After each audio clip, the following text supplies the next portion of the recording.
자, 로지스틱스라는 개념이요. 유통하고 굉장히 흡사한 개념이거든요. 로지스틱스는 물적 유통이라고 하는데, 그러니까 물건이 왔다 갔다 하는 것을 이야기를 해요. 효율적이고 비용 면에서 효과적인 원자재, 중간 재고품, 완제품의 흐름과 보관, 그리고 소비자의 요구에 부응하기 위해 원산지에서 소비 단계까지에 관계된 정보를 계획, 실행, 통제하는 과정을 우리 로지스틱스라고 합니다.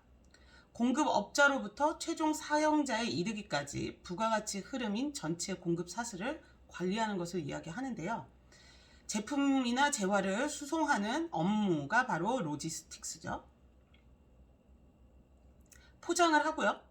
포장을 해서 보관을 했다가 지파를 하고 차에 싣고 적재를 한 다음에 수송하고요. 그 다음에 중간 단계에 적환을 하고요. 그 다음에 하역 배달을 하고 보관하고 개장, 이러한 순서들이 바로 로지스틱스의 개념이 됩니다. 자, 로지스틱스의 좀 차별화된 것은 고객 서비스 볼 수 있는데요. 고객 서비스란 모든 로지스틱스 관리 활동에 대한 요인을 결합하고 통일화하는 것을 의미합니다. 고객 서비스의 완결 부분인 고객 만족은 고객 서비스 기업이 가진 모든 마케팅 노력이 성공적일 때 고객 만족으로 나타나게 되죠. 각 기업의 로지스틱스 시스템은 각 요소가 고객들에게 적당한 시기에, 적정한 가격에, 적절한 조건에서, 적정 장소에 정확한 제품을 받을 수 있느냐 없느냐의 여부에 영향을 미치게 됩니다.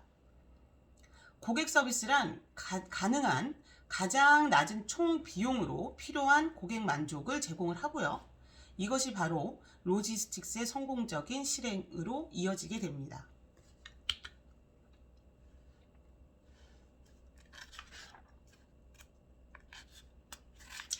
자, 로지스틱스의 역할이 고객 서비스가 포함이 됐었다고 했죠. 두 번째로는요, 주문 처리 관리가 로지스틱스의 역할에 포함이 됩니다. 주문 처리는 분배 과정을 촉발시키고 주문 수요를 만족시키는 필요한 활동의 방향을 제시하게 되는데요. 그 구성 요소로 보면요, 뭐 운영 요소가 되겠죠. 뭐 주문을 입력하고, 뭐 주문을 선적하고, 송장을 뽑고, 뭐 이런 것들이죠. 그 다음에 커뮤니케이션 요소가 있는데요. 주문을 고객과 이야기하면서 수정하고요. 주문 상태가 어떠한지 확인하고요. 그래서 배송을 추적하고, 그리고 신속하게 조치해서 오류를 수정하고, 그 다음에 제품 정보를 고객이 요구할 때 우리가 알려줄 수 있는 그러한 커뮤니케이션 요소가 그 주문 처리 관리, 즉 로지스트의 역할에 포함이 됩니다. 또한 신용과 회수 요소도 있는데요. 신용 확인 및 외상 매출액을 처리하는 것 역시도 주문 처리에 포함이 됩니다. 자, 세 번째로 로지스틱스의 역할은요, 유통 커뮤니케이션인데요. 효과적인 커뮤니케이션 요소로 기업과 고객 간에, 그리고 고객과 기업 간에, 그리고 고객과 공급자 간, 이러한 모든 커뮤니케이션을 커뮤니케이션 역할을 수행하는 것이 로지스틱스입니다.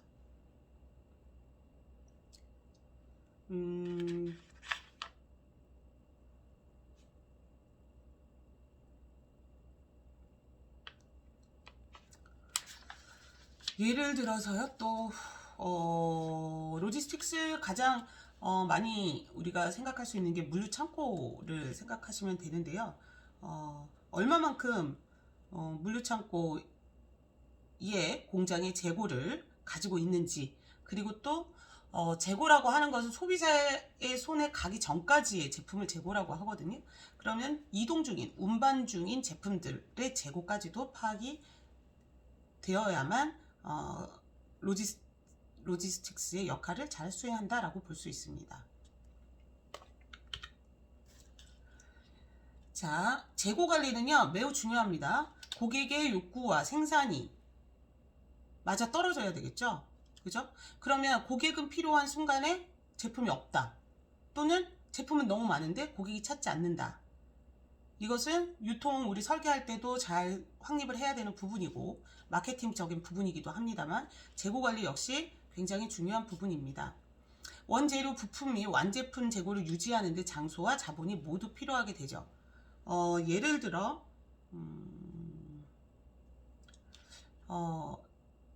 고객 만족도를 높이기 위해서 다른 그 로지스틱스 활동을 수행하는 비용도 고려를 하고요. 그렇게 해야만 필요 재고 수준을 설정할 수가 있고 이렇게 됐을 때 재고 관리가 성공적으로 이루어지게 됩니다. 자, 그 다음에 또 로지스틱스의 역할은요. 수요 예측 역할이 있어요.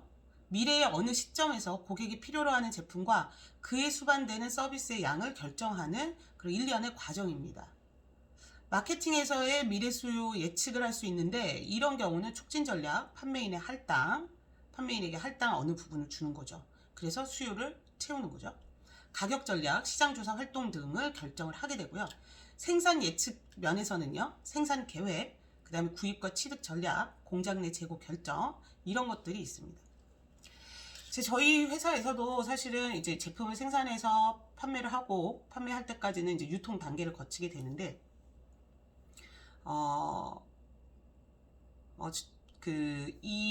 이런 경우가 있어요. 저희 역시도 화장품을 만들고 있는데 저희는 독점적 유통을 하고 있습니다. 어느 부분은 독점적 유통을 하고 있고요. 어느 부분은 이제 선택적 유통을 하고 있는데요. 이렇게 생각하시면 될 것 같아요. 수출과 또 국내 유통과의 차이도 또 있어요. 수출 같은 경우는요, 직접적으로 소매상이 연락 오는 경우들이 많습니다. 그러니까 제조회사와 제조회사와 소매상이 다이렉트로, 그리고 이 소매상이 커스터머, 소비자에게 가는 경우가 있고요. 저희 회사 제품군 중에서도 도매를 통해서 소매, 그리고 소비자에 가는 제품군도 있습니다. 이제 그 도매상도 마찬가지고 또는 소매인데 다이렉트로 저희가 거래를 하는 유통을 하는 업체의 경우도 마찬가지고요. 러닝 타임, 그러니까 리드 타임이라는 걸 줍니다. 이거는 원래는 제품을 이렇게 준비를 해놓고 판매를 하면 너무 효과적이겠죠. 수요가 있을 때의 얘기입니다. 그런데 공급, 즉 제품은 이렇게 많이 만들어 놨는데 수요가 없다라면 이 재고를 기업들이 다 안고 가야 되기 때문에 화장품의 경우는 특히나 다른 제품들과 다르게 유통기한이라는 게 있죠. 그래서 미리 많은 양을 생산하기가 어렵습니다. 그래서 리드타임이라고 해서 선주문을 받게 돼요. 예를 들면 5,000세트, 10,000세트, 20,000세트. 그리고 나서 리드타임을 4주 또는 6주를 줍니다. 그러면 이 도매상은요, 제조업체에게 10,000세트라고 예를 들게요. 10,000세트 오더를 넣고요. 그리고 50% 또는 100% 금액을 지불을 합니다. 그럼 제조 공장에서는 리드타임이라고 말했던 5주에서 6주 사이에 제품을 생산해서 도매상에게 제품을 공급을 하게 되죠. 자, 이런 경우 있는데요. 이렇게 10,000개, 20,000개를 물론 발주를 넣고 오더를 하는 업체들도 있지만 뭐 100개 내지는 200개 내지는 뭐 10개 이렇게 발주를 넣는 업체들도 있을 수 있습니다. 이 중간상이요. 이런 경우에는 어느 정도 회사에서 재고를 보유하고 있어야 되겠죠. 그죠? 그래서 이러한 재고를 통한 그런 언제 어느 때에 재생산에 들어갈지에 대한 예측 역시도 생산 예측 역시도 굉장히 중요합니다. 이렇게 선 발주가 들어오고 선 오더가 들어오는 프리오더가 들어온 경우에는 생산 예측에 대해서 우리가 고려할 필요가 없어요. 그죠? 하지만 소량으로 생산이 이루어져야 되고 소량 어느 정도는 재고를 보유해야 된다라고 하면 생산 예측이 굉장히 중요한 부분이 됩니다. 자, 그리고 교통과 수송 부분이 있는데요. 교통과 수송. 자, 원산지에서 소비 시점까지의 제품 또는 반품의 움직임 혹은 흐름, 즉 제품의 움직임을 관리하는 것이 로지스틱스의 역할입니다. 자, 운송 수단을 선택해야 되고요. 특정 경로를 선택해야 되고요. 주 지방 정부의 운송 규제를 확인해야 되고요. 수송에 필요한 것들을 모두 확인해야 하는 것이 로지스틱스의 그 역할입니다. 뭐 이런 거죠.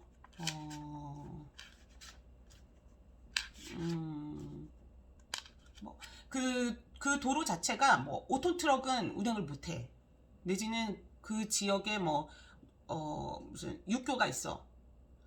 그래서 그쪽은 운행을 할 수가 없다 라면은 우리가 운송 차량 자체도 고려를 다시 해봐야 되는 거죠. 그죠? 그리고 또 운송을 우리가 배로 할 것인지 아니면 뭐 기차로 할 것인지 차로 할 것인지 트럭으로 할 것인지도 우리가 운송 수단도 결정을 해야 되겠죠.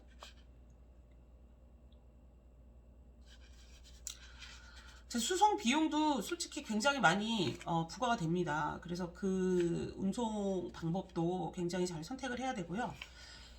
저희가 그 수입 제품, 그러니까 그 유럽 쪽에서 수입을 했었던 수입사였기도 했거든요. 그런 경우에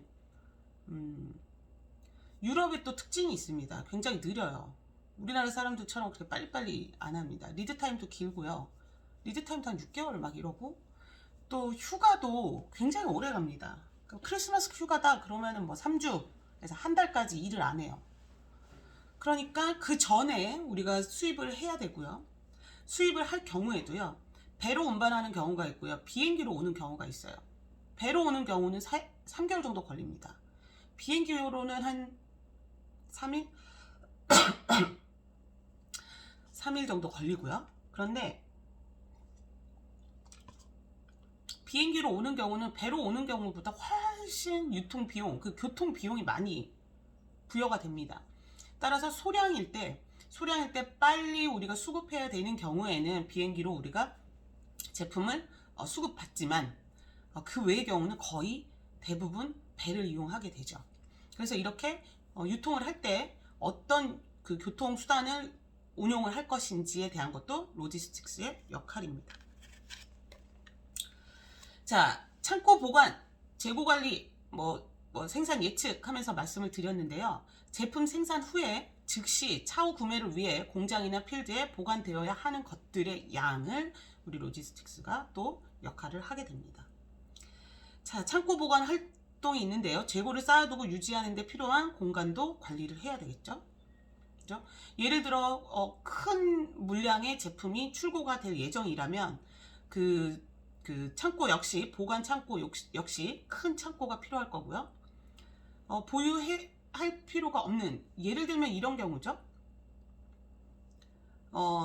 프리오더를 통해서 사전에 재고를 쌓아놓지 않고 사전에 제품이 생산되자마자 바로 출고가 되는 제품이라면 그렇다면 창고가 굳이 클 필요가 없죠.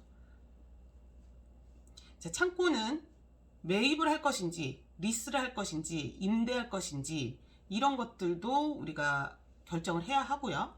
이런 일련의 과정들을 로지스틱스라고 하는 겁니다. 그래서 이 제품 특성에 맞는 창고를 설계하거나 디자인해야 하고, 또 창고에 불이 나는 경우도 화재나는 경우가 많이 있잖아요. 그래서 이런 안전 유지 보안 시스템 역시도 우리가 잘 고려해 봐야 되고요.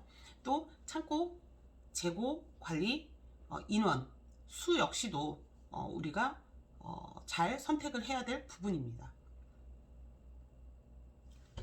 자, 그래서 로지스틱스의 역할에 대해서 지금 계속 보고 있어요. 공장과 창고의 위치도 선정을 해야 되겠죠. 너무 동떨어져 있거나, 그죠? 너무 거리가 있다라고 하면 비생산적이니까요. 시장과 가까운 곳에 두면 기업의 고객 서비스 수준도 높아질 수밖에 없고요. 적절한 위치에 시설을 둠으로써 공장에서 창고로, 공장에서 창고로, 공장에서 공장으로, 창고에서 고객으로 제품의 움직임이 있어서 운송비, 그 다음에 운송률이, 그죠? 좋아지게 되겠죠. 따라서 기업의 시장 위치도 우리가 확인을 해야 됩니다. 다시 예를 들어보면 공장은 제주도에 있는데 창고는 부산에 있어. 시장은 대전이에요. 이런 식으로 떨어져 있으면 굉장히 많은 물류비가 낭비되게 되겠죠. 자, 그 다음 번으로 원재료 취급 부분인데요. 한 공장 또는 창고 내에서의 원재료, 제공품, 완성품의 움직임이나 흐름과 관련해서 잘 파악을 해야 하는데요. 가능한 어느 곳이거나 취급이 용이해야 되고 운반 거리가 최소화돼야 되고요. 그리고 가공 중의 제품이 최소화돼야 되고 병목 없이 일정한 흐름이 잘 흘러야 될 것이고요. 이러한 것들을 다 핸들링하는 것이 로지스틱스의 역할이 됩니다.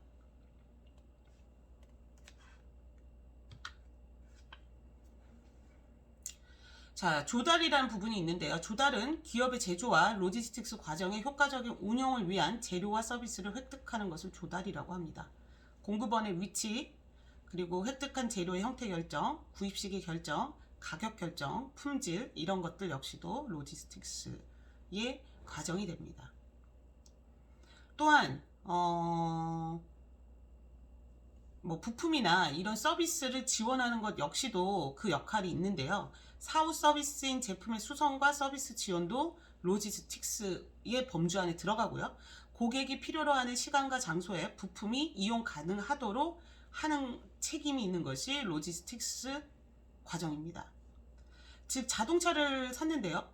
자동차가 우리가 1년만 타지는 않잖아요. 뭐 길게 10년도 타고 더 이상 차를 뭐 교체하지 않으시는 분들이 있는데, 이런 분들은 차가 노후되면서 부품도 바꿔야 되고, 그죠? 그런 부분에 있어서 기업은 당연히 그런 부품, 여분의 부품, 대체품들을 상비를 해야 됩니다. 이런 것 역시도 예측하고 그다음에 준비하는 것이 로지스틱스 과정에 포함이 됩니다. 자, 그 다음으로 볼 것이요. 포장 부분이에요. 포장은요, 촉진 그리고 광고의 형태로 작용을 하게 되는데요. 크기, 무게, 색, 인쇄된 정도 등이 고객을 유인하게 되고 그리고 진실을 전달하게 되는 역할을 합니다. 로지스틱스 관점에서 보면요. 포장은요. 보관이나 운송되는 동안 제품의 손상을 우선 막아줘야 되고요. 제품의 저장과 이용을 쉽게 해줘야 하고요. 취급 또는 처리를 줄이고 이에 따른 비용 절감 효과를 얻어야 합니다. 자, 포장이라는 것은요. 우리가 그냥 이렇게 단품의 포장이 있지만 이것들이 카튼 박스라고 그래서 큰 박스 안에 제품들이 들어가게 돼요. 이건 역시 포장입니다. 그래서 이 포장, 큰 사과 박스 안에 사과를 보호하기 위해서 그 큰 사과 박스 역시도 포장인데요. 이 포장은 제품의 손상을 막아주게 되죠. 또한 생산과 로지스틱 과정에 폐기물 회수 및 폐기물 매각이 들어가는데요. 폐기를 원하는 원자재로 재생할 수 있는 경우도 있고 폐기물로 재활용이 불가능한 그러한 부산물들도 있을 수 있습니다. 따라서 폐기를 원하는 원자재로 재생할 수 있는 경우는 우리가 재생산할 수 있는 장소로 그 부산물들을 옮겨야 되고요. 그죠? 아닌 경우는 폐기를 해야 되는 거죠. 또한 마지막으로 반품 취급 부분이 있습니다. 이건 로지스틱스에 반하는, 그러니까 반대의 경우죠. 흐름이 이렇게 간다라고 하면 반품이 이렇게 반대로 가는 거니까요. 자, 반품의 이유를 들자면 뭐 구매자가 이야기하는 제품에 결함이 있거나 노후가 됐다거나 뭐 배달 실수 등등으로 반품이 이루어지게 될 텐데요. 고객의 보증 수리, 대체품, 재활용 등으로 반품을 하는 산업에서는 로지스틱스 비용이 매우 높게 됩니다. 왜냐하면 고객에서 생산자에게 제품을 거꾸로 이동시키는 비정상적인 유통 구조이기 때문이죠. 하지만 현대에서는요, 이 반품, 그 로지스틱스에 대한 부분이 강조되고 있습니다. 고객 만족도 차원에서, 그래서 그 홈쇼핑이나 이런 데서 보면 무료 반품 뭐 이런 거 많이 이야기 하잖아요. 그런 것까지도 했을 때 소비자가 제품을 선택하고 사용할 수 있기 때문에 지금 그 로지스틱스의 역할 중에서도 반품 취급에 관한 역할이 강조되고 있긴 합니다. 자, 이제 공급사슬 부분을 볼 텐데요. 공급사슬은 공급이 이렇게 사슬처럼 된 거죠. 말하자면 공급 사슬 관리는 다양한 범위의 계약 관계, 합작 투자, 자본이 공동 소유권 등을 포함한 다양한 형태를 취하게 되고요. 공급 사슬 관리의 그 개념을 보면 수직적인 통합, 계약적 관계, 관계 교환의 일종으로 봅니다. 일반적으로 공급자에서 최종 소비자까지의 원자재 흐름의 계획과 톤제를 관리하는 통합된 접근 방식으로 정의를 내릴 수 있습니다. 작은 관점에서 공급 사슬은 자재의 공급, 변환, 수요가 행해지는 거점들로 이루어지는 네트워크로 볼 수 있습니다. 즉, 고객 서비스 수준을 만족시키면서 시스템 전반적인 비용을 최소화할 수 있도록 제품이 적절한 수량으로 적절한 장소에 적절한 시간에 생산과 유통이 가능하게 하기 위해서 공급자, 제조업자, 창고, 보관업자, 소매상들을 통합적으로 효율적으로 묶어주는 그런 일련의 접근 방법입니다.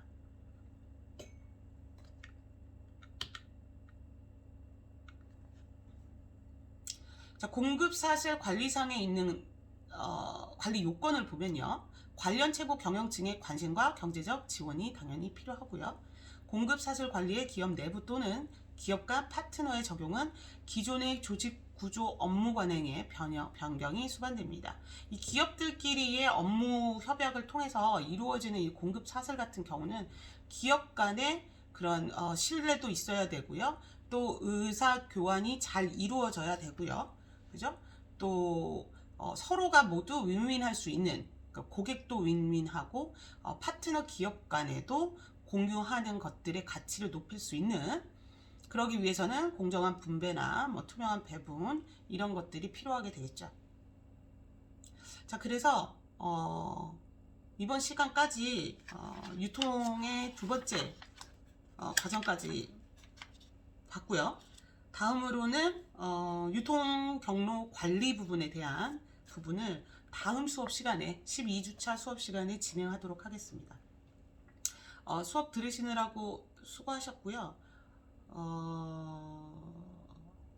궁금하신 부분은